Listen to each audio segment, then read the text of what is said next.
Selamat pagi, saudara-saudara semua. Pagi hari ini kita mau belajar dari firman Tuhan. Sebelum kita berdoa, bagaimana kita berubah gitu, sebagai anak Tuhan, sebagai pendoa pagi hari ini. Kita lihat dulu firman Tuhannya ya. Judulnya adalah perubahan radikal. Kalau lihat dari kata-katanya, kalau bicara radikal gitu, agak sedikit sedikit khas gitu ya. Jadi bahasanya apa sih yang harus kita lakukan berubah dari sesuatu yang hitam menjadi putih itu kan sangat kontras gitu ya. Sebagai anak Tuhan, sebagai pendoa, dia kelihatan kontras.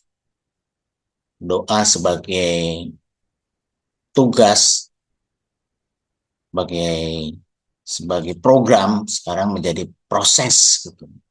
Jadi dia ada di setiap waktu. Itu eh, itu adalah perubahan radikal. Kita boleh menyimak, kita boleh melihat, berintrospeksi diri. Perubahan radikal apa sih yang harus kita lakukan sebagai anak Tuhan? Itu quotes-nya ya.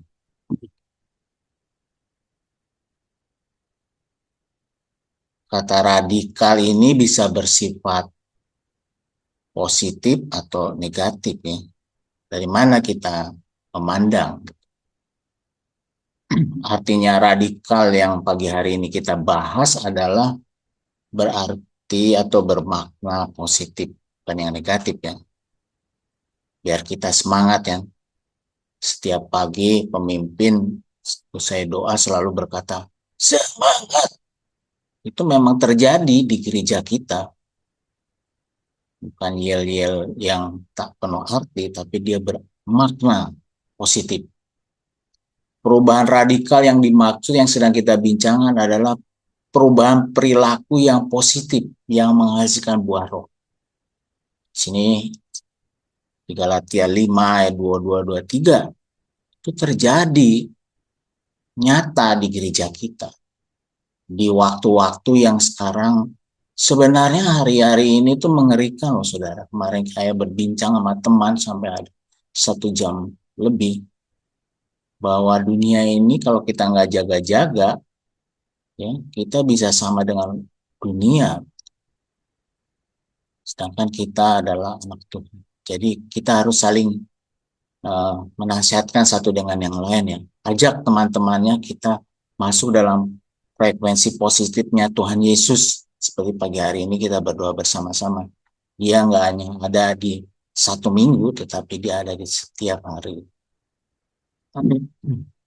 Saudaraku, mendefinisikan radikal adalah mengekspresikan kepatuhan atas panggilan Tuhan. Di sini bicaranya seperti itu ya. Mengekspresikan kepatuhan kepada firman Tuhan, bukan kepada dunia ini. Ya, perbincangan saya sama teman ini, wah dunia ini kalau nggak hati-hati kita digilas, saudara. Oleh karenanya kita harus selalu sepadan dengan firman Tuhan. Setiap hari kita butuh firman Tuhan. Kita butuh doa. Negeri ini butuh doa. Gereja ini butuh doa. Keluarga kita butuh doa. Kita sama-sama berdoa. Sahabat pagi ini nggak main-main, saudara. Ada tindakan Allah yang luar biasa yang akan kita terima dari Tuhan. Kebebasan, pemulihan, sukacita, damai sejahtera. Jadi contoh di sini di Alkitab mengikuti Yesus adalah satu tindakan radikal. Ini firman di Lukas 9 ayat 23 kita lihat ya. Setiap orang yang mau mengikut aku, ia harus menyangkal dirinya, memikul salibnya setiap hari dan mengikut aku. Ini tindakan radikal. Salib artinya penanggalan diri dan penyerahan diri sepenuhnya kepada kehendak Tuhan. Contohnya adalah apa? Kata Tuhan, pergi kepada suatu tempat yang dia tunjuk. Dia bersedia. nggak main-main, nggak janji-janji, nggak omong-omong doang, nggak omong-omong doang katanya.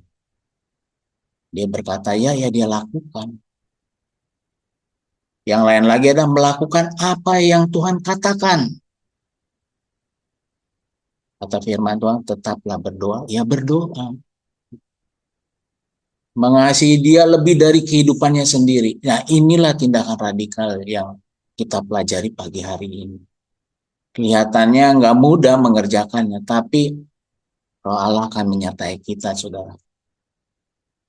Jadi kalau di akhir doa berkata, semangat, itu adalah panggilan yang luar biasa, semangat yang luar biasa untuk hari itu kita bekerja, uh, hidup bersama Tuhan.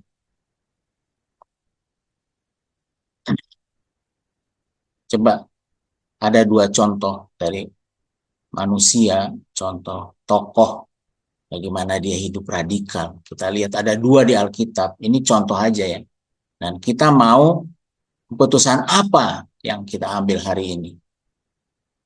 Ada dua ya, satu adalah anak orang, atau ini bicara orang kaya yang mau ikut Tuhan sungguh-sungguh sama yang tidak ya. Yang satu kalau di Alkitab nggak disebutkan namanya, dia adalah orang kaya di Matius 19 ayat 16 sampai 26, yang satu namanya Zakeus di Lukas 19 ayat 1 sampai 10. Ya. Kita lihat bagaimana orang muda yang mau mengikuti Yesus, dia tanya sama Tuhan, Guru, perbuatan baik apakah yang harus kuperbuat untuk memperoleh hidup yang kekal? Nah, ini ada satu panggilan dari dirinya untuk ingin hidup jadi anak Tuhan yang sungguh-sungguh. Terus kata Tuhan Yesus padanya, jikalau engkau jikalau engkau hendak sempurna, karena dia udah melakukan semua hukum Taurat ya. 10 hukum Taurat dia udah lakukan. Tapi kata Tuhan Yesus, harusnya dia tuh udah punya poin masuk ke surga ya. Tapi kata Tuhan Yesus katanya gini, jikalau engkau hendak sempurna, pergilah, jualah segala milikmu dan berikan itu kepada orang-orang miskin. Maka engkau akan beroleh harta di sorga. Kemudian datanglah kemari dan ikutlah aku. Ternyata nggak cukup ya 10 hukum Taurat itu. Saya nggak terlalu bahas banyak ya penjelasan hal ini karena panjang. Lalu ayat 22 berkata, ketika orang muda itu mendengar perkataan itu, pergilah dia dengan sedih sebab banyak hartanya. Oh, ternyata ada yang menggonteli dia, yaitu hartanya. Sehingga dia tidak bisa ikut Tuhan dengan sungguh-sungguh. Akhirnya dia pergi. Yang kedua, saudaraku, namanya Zakeus, orang sama-sama orang kaya, pemungut cukai. Di sini katanya di situ ada seorang bernama Zakeus, kepala pemungut cukai, dan ia seorang yang kaya, podo-podo kaya. Ia berusaha untuk melihat orang apakah Yesus itu, tetapi ia tidak berhasil karena orang banyak, sebab badannya pendek. Maka berlari ia mendahului orang banyak lalu memanjat pohon ara untuk melihat Yesus yang akan lewat di situ. Utamanya adalah bukan dia pendek, tetapi karena banyak orang jadi ramai sekali, dia agak susah untuk melihat Yesus. Tapi kita lihat semangatnya ini, semangat Zakeus. Dia sampai manjat pohon ara untuk melihat Yesus. Kesungguhan ikut Tuhan Yesusnya nampak sekali ya. Jadi saudaraku, orang ini dua-duanya orang kaya, sangat tertarik kepada Tuhan Yesus. Orang muda, sayang, gugur imannya karena tidak sempurna, kata firman Tuhan. Hartanya menjadi perkat hidupnya, bukan Yesus sebagai perkatnya. Kata Tuhan, kurang sempurna. Yang kedua adalah orang kaya yang namanya Zakeus. Dia nggak peduli apa-apa kalau kita lihat tentang dia sebagai orang berdosa ya. Firman Tuhannya ayat 6 dan 7, lalu Zakeus segera turun dan menerima Yesus dengan sukacita, tetapi semua orang yang melihat orang itu bersungut-sungut katanya, ia menumpang di rumah orang berdosa. Kok iso ya? Orang kok orang jahat ini menurut bangsa Yahudi ya, bangsa Israel. Kok bisa dia masuk, bisa diterima oleh Tuhan Yesus gitu. Kesannya orang ini, wah berdosa banget ya. Karena Sakyus adalah kaki tangannya kerajaan Romawi ya, yang tidak disukai oleh bangsa Israel. Tapi dua-duanya ini orang kaya. Satunya luar biasa, ikut Tuhan Yesus, yang satunya gugur. Nah, kita ada di pihak yang mana? Kita boleh introspeksi hari ini. Yang menarik dari Zakius adalah dia mengambil hidup untuk sungguh-sungguh. Hidupnya mau radikal dalam mengikuti Yesus. Firman Tuhan katakan kalau kita baca di Lukas 19 ini, hidupnya diberkati Tuhan, seluruh keluarganya boleh diselamatkan. Zakius nggak peduli sama hartanya. Lihat, firman Tuhan berkata, Tuhan, setengah dari milikku akan kuberikan kepada orang miskin. Dan sekiranya ada sesuatu yang kuperas dari seseorang, akan kukembalikan 4 kali. Ternyata paman Zakius ini, dia bukan koruptor, tetapi dia karena kaki tangan orang kerajaan Romawi yang suka memajaki bangsa Israel, dia tidak disukai oleh bangsanya. Dia berkata, Tuhan, setengah dari milikku akan kuberikan kepada orang miskin. Beda dengan anak muda tadi ya, suruh jual, nggak bisa, akhirnya dia meninggalkan Tuhan Yesus. Tetapi kalau Zakius enggak,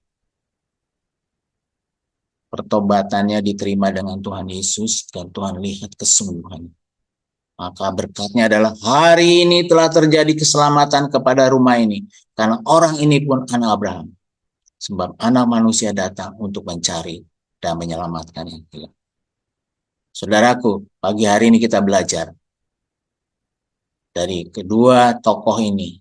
Anak muda kaya berfokus pada berkat, bukan kepada Tuhan Yesus. Jadi apa-apa berkat, berkat, berkat, berkat. Berkat perlu, tetapi bukan fokus hidupnya. Yang kedua, kita lihat tentang Zakius. Zakius tidak berfokus pada berkatnya atau kekayaan, tetapi kepada keselamatan sejati. Zakius memberi yang tadi dikatakan setengah dari hartanya. Dan kalau ada orang diperas mau kasih kembali 4 kali lipat. Adalah sebagai buah pertobatannya. Ini radikal nih saudara. Dilakukan dengan tulus hati. Tidak ada motivasi yang ingin dipuji. Enggak. Dia mau ikut Tuhan sungguh-sungguh. Zakius merealisasikan ucapan terima kasihnya dengan bertindak dengan tindakan yang baik. Jadi untuk hidup radikal itu ada hal yang harus kita lakukan, saudara. Sebagai respon, Zakius menjadikan pertobatannya dengan ucapan terima kasih. Dengan melakukan perbuatan yang menyenangkan hati Tuhan. Bagaimana saudara? Yang mana kita ini yang berdoa pagi hari ini, yang mendengar nanti rekaman-rekamannya, apakah kita seperti anak muda itu yang berfokus kepada berkat, sedangkan apakah kita seperti Zakius? Mari kita renungkan. Apakah kita sebagai anak Tuhan yang sudah menerima Tuhan dan Juru Selamat, kita mengarahkan diri hanya fokusnya Tuhan adalah segalanya. Mari saudaraku, kita cukupkan, kita perhatikan diri kita sehingga kata semangat itu nyata di dalam hidup jemaat Tuhan GKD Revival Semarang, pada pekerja-pekerja, kepada hamba-hamba Tuhan, pada kita semua, pada youth, kita ikut karena cinta kepada Yesus. Mari kita berdoa.